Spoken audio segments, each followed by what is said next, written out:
Joining me today to talk about COPD, I have Dr. David Mannino and COPD patient Sean Cummings. Thank you for joining me today. Hey, thanks for having us. Now, Dr. Mannino, why is it important to raise awareness about the disease?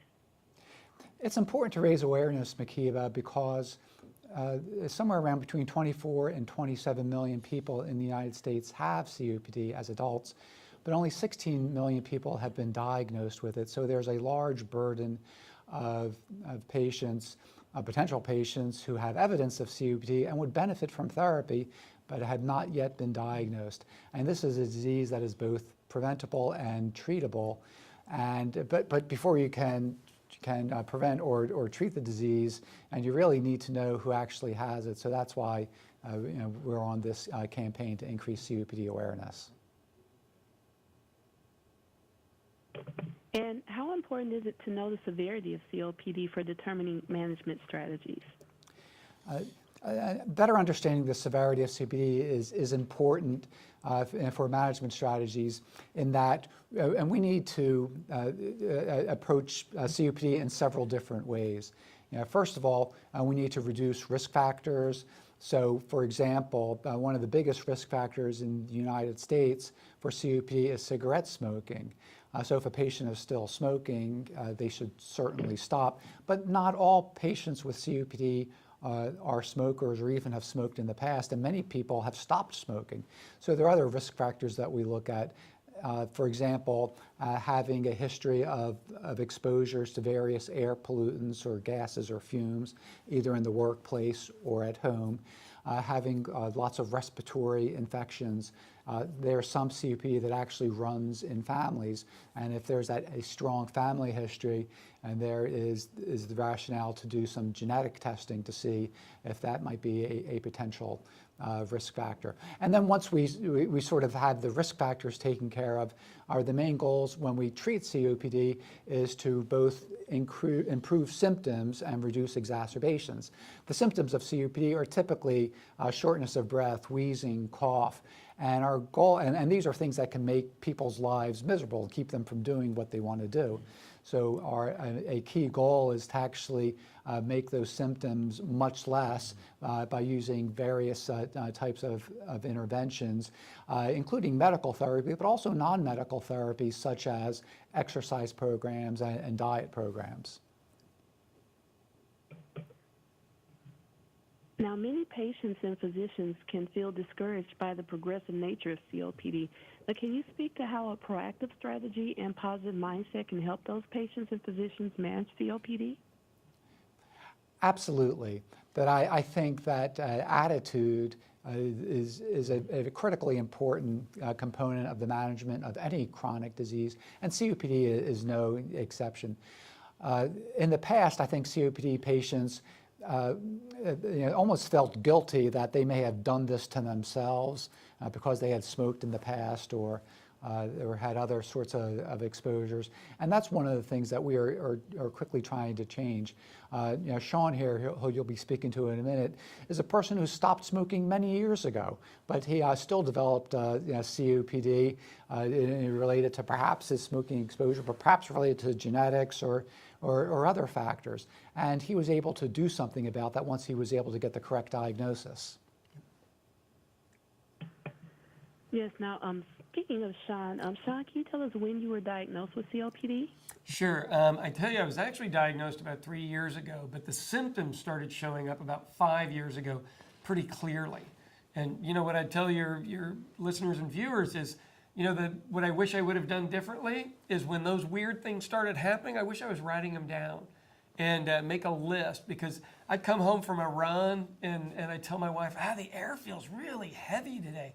And she'd just look at me like I was crazy and go, it's the same as it was yesterday.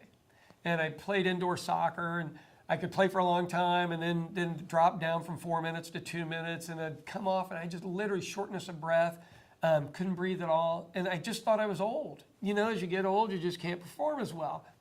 But the biggest thing is I would get these coughs and cough up grody, nasty stuff all the time and end up on steroids or antibiotics. And when you're ending up on steroids and antibiotics pretty regularly, that's a big red flag. And I think if I could have written that stuff down and given it to a doctor, I could have gotten a diagnosis much quicker.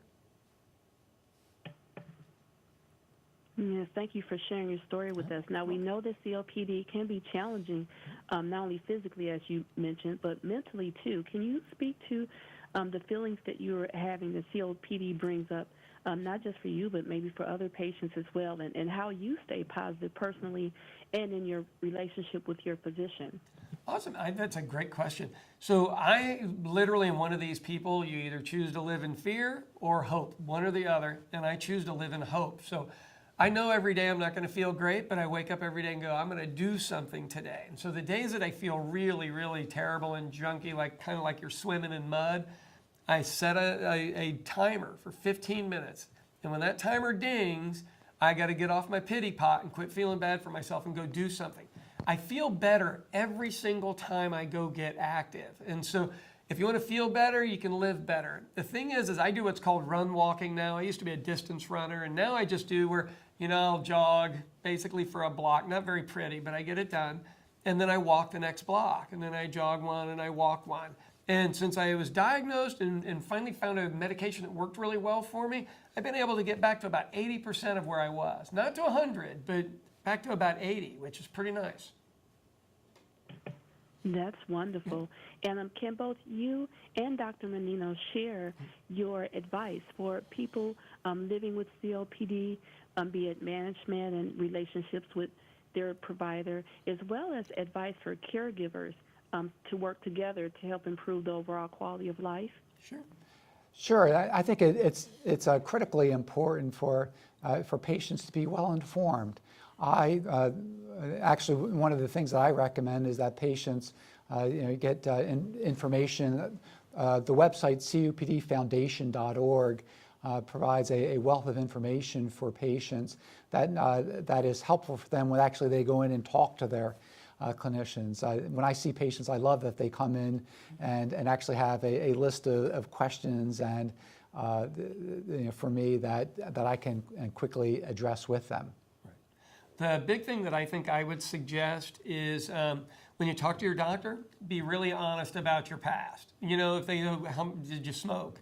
Tell them what you actually used to smoke and whether you used drugs or whether you drank a lot. All of these things really do matter. And when it comes to living with this every day, I think probably the one thing that makes all the difference is exercise. I really can't emphasize enough. And I don't feel like doing it a lot of times, but I just have to do it. And attitude is everything. If you have the attitude that you're going to be okay, you're probably going to be okay.